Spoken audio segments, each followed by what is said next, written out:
त्या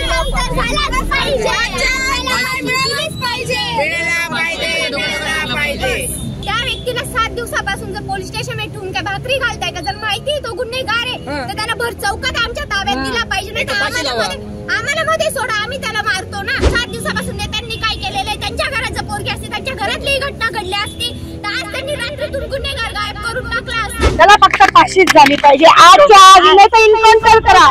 डोंगराळे प्रकरणाचे पडसाद मालेगावमध्ये तीव्र उमटलेले आहेत आणि आपण जर बघितलं तर आता त्या चिमुरडीचे नातेवाईक देखील आता कोर्टाच्या बाहेर उभे आहेत. त्यांच्याकडनं आता मोठ्या प्रमाणात आक्रोश केला जात आहे आणि आपण जर बघितलं तर या पद्धतीने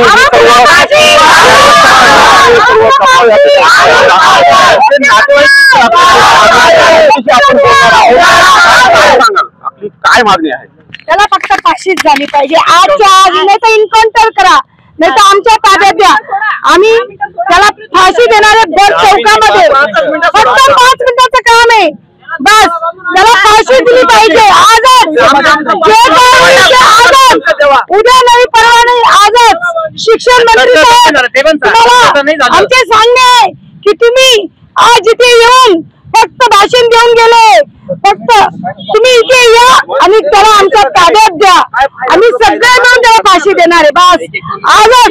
इथे कोणी उठणार नाही तर आम्ही आंदोलनला इथे बसणार आहे. मोर्चेसाठी आलेलो आहे. आमच्या घरात लहान लहान मुली आहे. 1 वर्षाचं बाळ 9 वाजेपासून सोडून मी इथं उभी आहे.